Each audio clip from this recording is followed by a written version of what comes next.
the rejection of a common middle ground by the left, and why I supported Trump and still do. In reflecting on the events that led me to support Team Trump, I speak not as an unwavering partisan, but as an independent thinker and voter who values unity, integrity, and truth. The reality is, we were never the enemy. We were and are Americans, friends, family, co-workers, and citizens who share a bond through this land. But the left, along with its aligned special interests, chose to turn against us. They treated us as adversaries, dismissed our voices, marginalized us, and tried to dismantle our rights, livelihoods, and values. They aimed to make us feel displaced within our own country, to force us into silence or submission, to erode the very fabric that unites us. I have long called for a rational middle ground. I sought a place where true liberals, moderates, and conservatives could come together for meaningful discourse, but instead, I saw the left double down on an increasingly divisive and extreme agenda. They alienated not only people like me, but also countless others who simply wanted a fair, balanced approach. Instead of dialogue, they gave us blame. Instead of unity, they delivered accusations. They waged a relentless campaign, an economic, cultural, and ideological warfare, pushing beyond political rivalry into a kind of social divide that's nothing short of tragic. And now, even in the face of defeat, some on the left have chosen not to reflect, but to retaliate. What kind of blindness does it take to keep stoking the fire when the nation has clearly spoken? In their failure to self-examine, they continue to project blame and hatred, failing to see how their choices have led us here.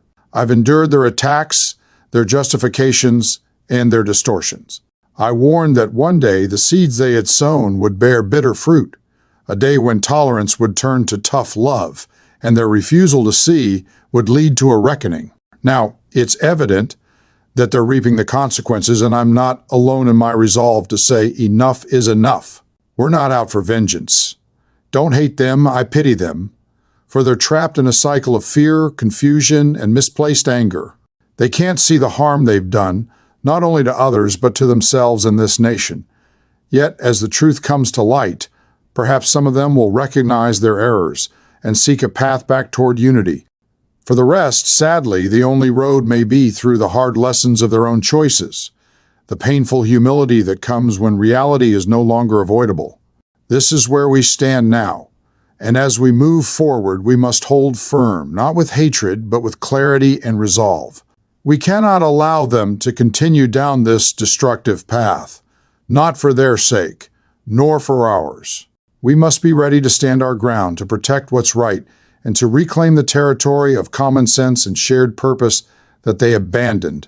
Only then can we begin to heal as a nation, to restore a sense of unity, and to work toward the good of all Americans together. This is the reality we face, and it's time to face it head on, for the nation, for each other, for our future. A call for responsibility and accountability. What we're witnessing now is a desperate attempt by many on the left to escape responsibility, to shift the blame and avoid facing the consequences of their own choices. Yet, responsibility and accountability are not negotiable. They are fundamental to a functioning society and to any hope of genuine progress. For years, the left demanded accountability from everyone but themselves. They sought to dismantle structures, institutions, and even traditions, without considering the foundations they were built upon or the broader consequences. They focused on tearing down rather than building up, on accusation rather than conversation. This kind of irresponsibility has consequences. We're not talking about political disagreements, we're talking about decisions that have torn communities apart, policies that have undermined our values, and rhetoric that has driven people to hatred. They pushed the limits, alienating a broad swath of Americans who otherwise might have been allies or at least open to discussion. And now, as they attempt to evade the consequences, it's clear that their actions have caught up with them. Responsibility requires facing the truth, even when it's uncomfortable. It requires understanding that actions have consequences. This is where the left has faltered, too often unwilling to look into the mirror and recognize their own role in this divide. If we are to move forward, responsibility cannot be ignored. True accountability isn't about punishment, it's about the humility and self-awareness to recognize when you've gone astray and the courage to course correct. The real American identity against manufactured division. At the heart of this issue is a misunderstanding or deliberate distortion of what it means to be American. The left has tried to redefine our identity through a lens of division, focusing on what separates us rather than what unites us. They crafted narratives that fractured our shared culture, using race, gender, class, and ideology as tools to pit us against each other.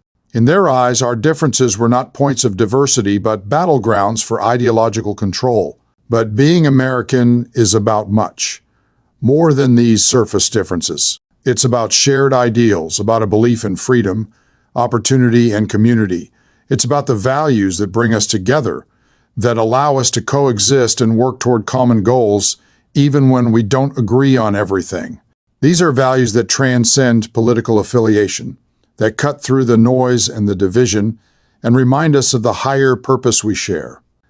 The left's focus on division has obscured this purpose, fragmenting our national identity and leaving us in a state of constant conflict. This manufactured division is artificial. It does not represent who we are or what we aspire to be as a nation. It's a distortion, one that's been forced upon us but does not define us. The real American spirit is resilient, unifying, and hopeful. It seeks common ground, not constant strife.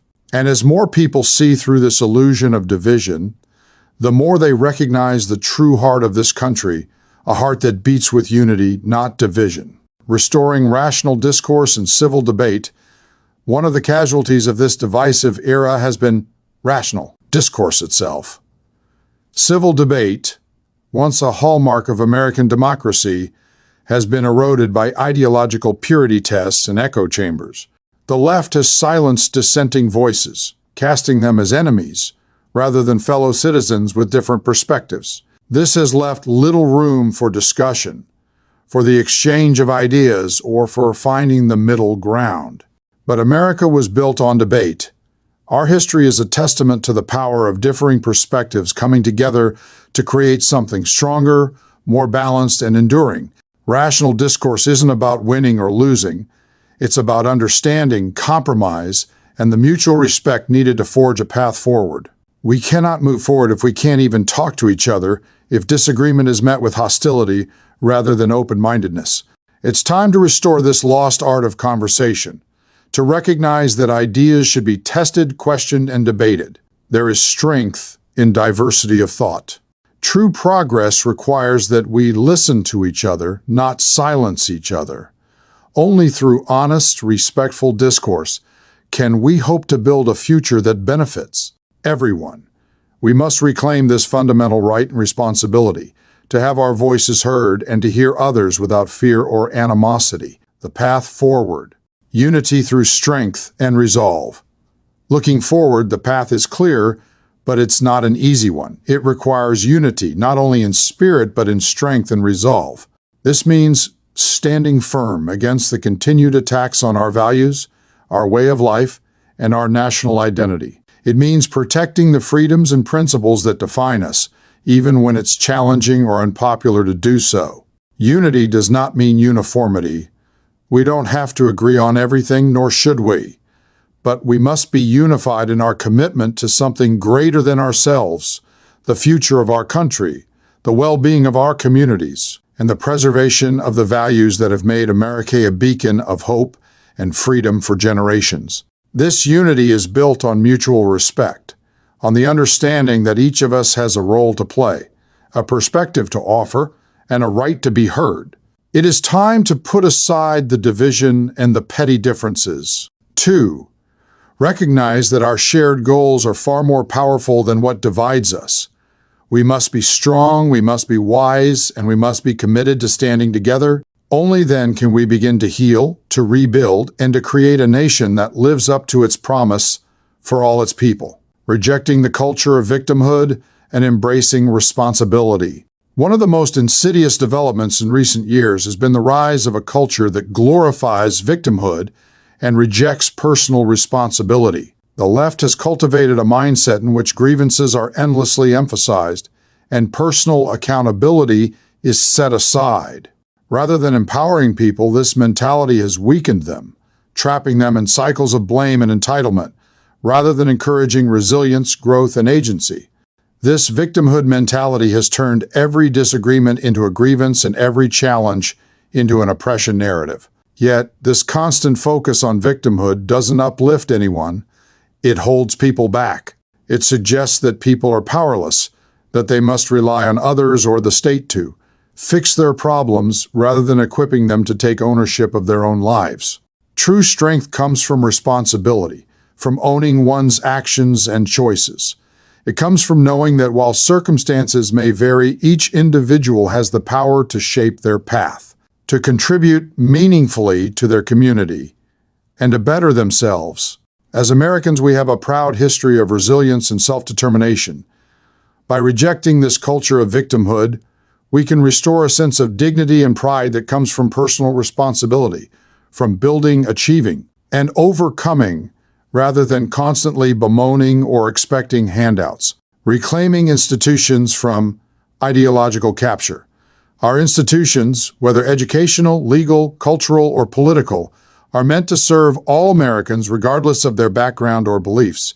However, many of these institutions have been ideologically captured by groups more interested in advancing a specific agenda than in serving the common good.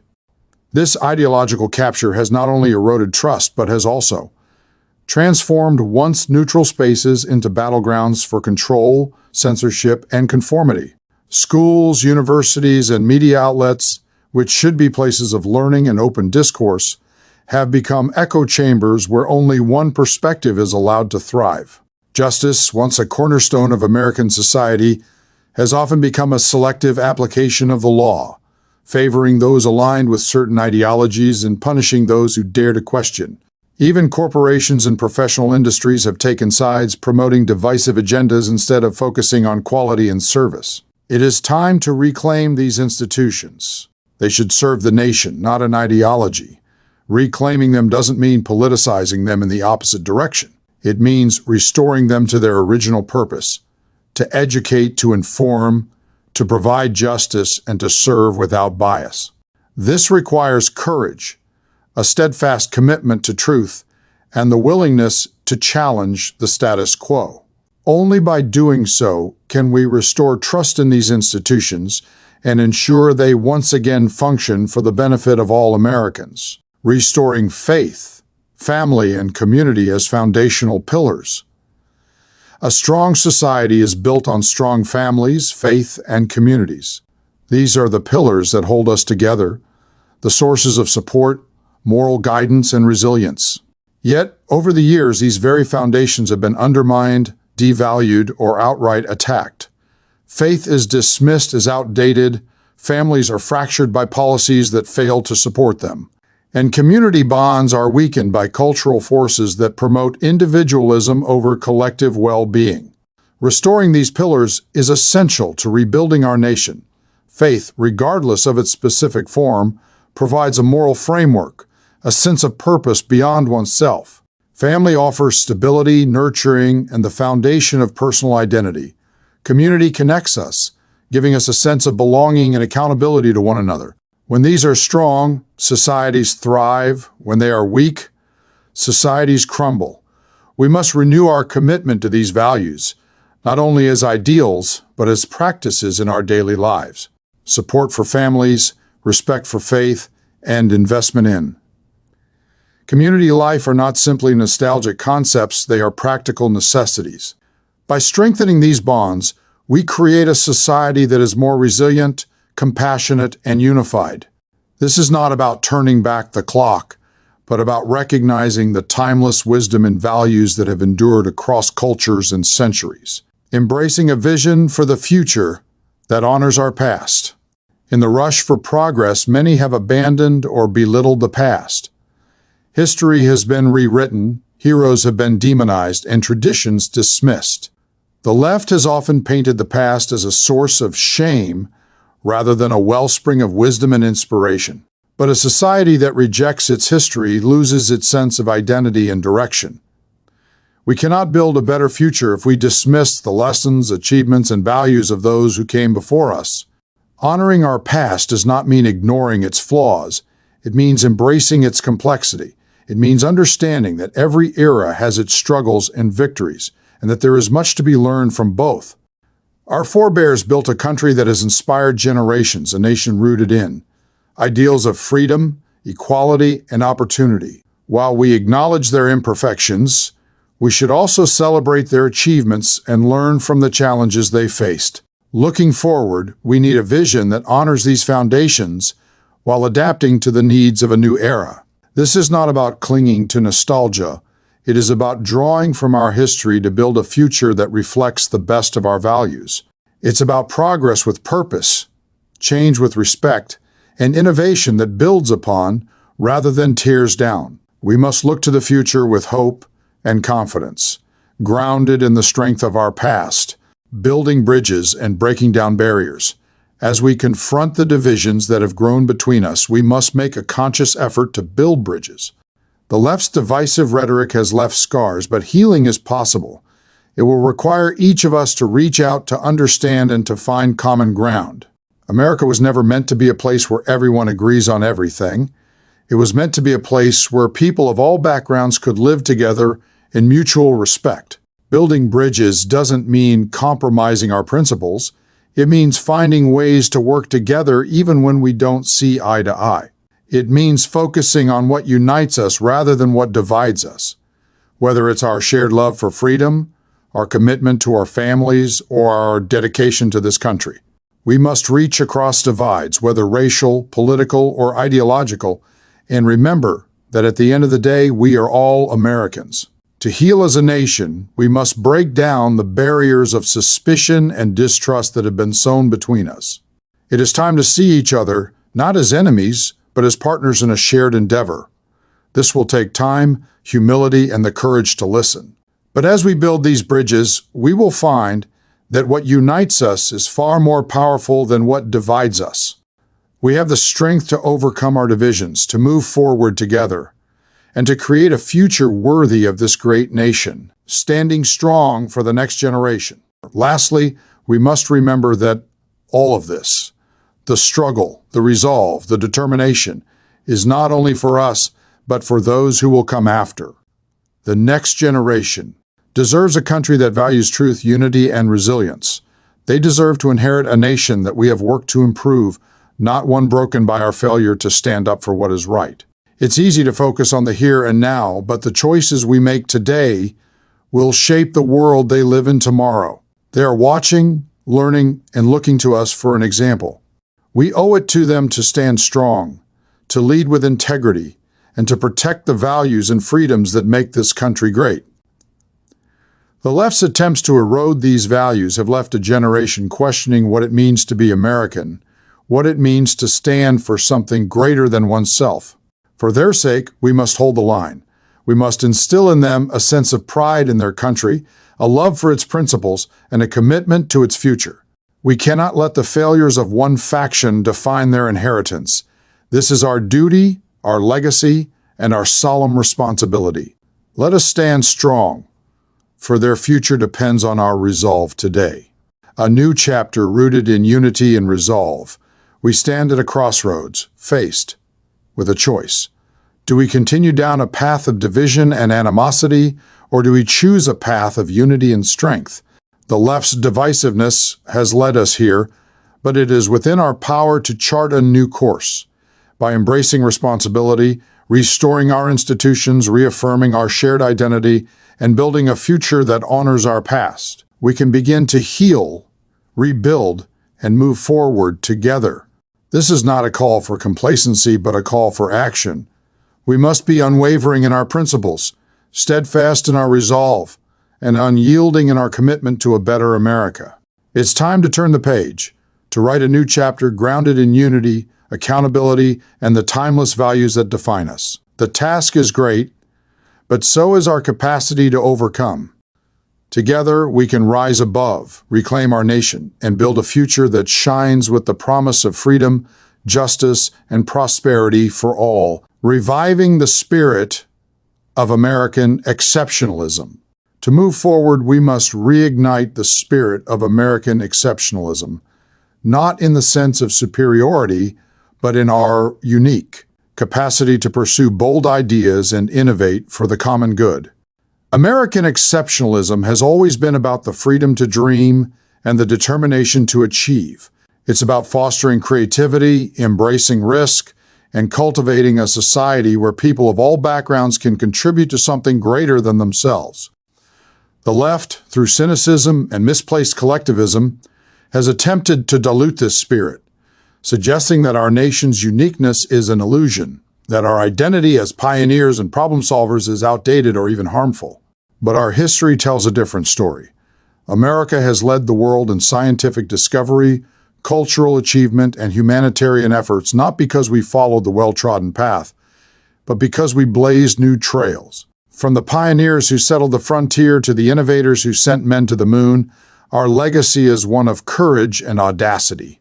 Reviving the spirit is essential if we are to tackle the challenges of the 21st century with the same vigor and optimism that built this nation.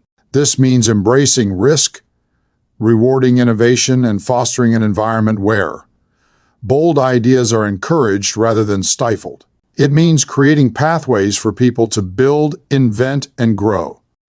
American exceptionalism isn't about resting on past achievements. It's about believing in our potential to overcome obstacles and continue making progress. We need a resurgence of this spirit now more than ever, as a reminder that while our challenges may be great, our capacity to meet them is greater still, emphasizing individual freedom over collective conformity. One of the great strengths of America has always been its commitment to individual freedom, the right to think independently, speak freely, and live according to one's own values. Yet the left has increasingly promoted a vision of conformity where individual thought is subordinated to collective ideology. This vision is antithetical to the very foundations of American society. We are a nation built on the belief that each person has inherent worth, dignity, and the right to pursue their own happiness. Freedom is not just a political ideal, it is a personal responsibility. It's the freedom to make choices, to succeed or fail, to learn from our mistakes, and to grow.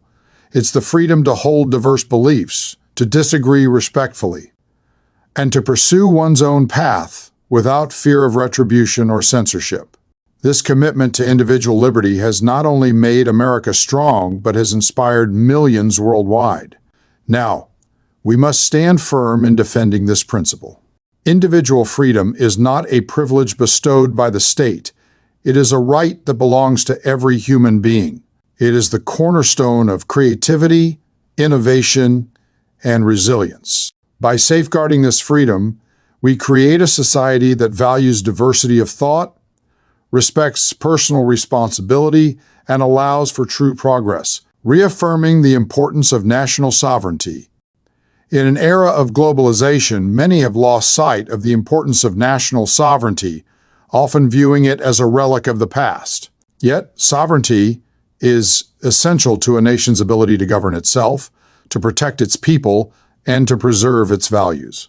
Without it, we are subject to the whims of external forces, whether they be multinational corporations, foreign governments, or supranational organizations with little accountability to the American people. Sovereignty is not isolationism. It is the right to chart our own course, to make decisions that reflect our interests, and to protect our way of life. The erosion of sovereignty has led to policies that prioritize globalist agendas over the needs of Americans, weakening our economy, security, and social fabric.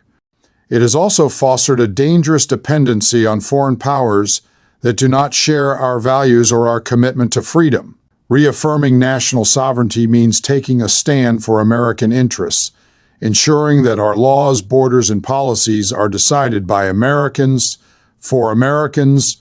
It means restoring control over our resources, industries, and institutions so they can serve the common good, not foreign interests. A sovereign nation is a strong nation, one that can protect its people and contribute meaningfully to the global community while remaining true to itself. Championing economic freedom and opportunity for all.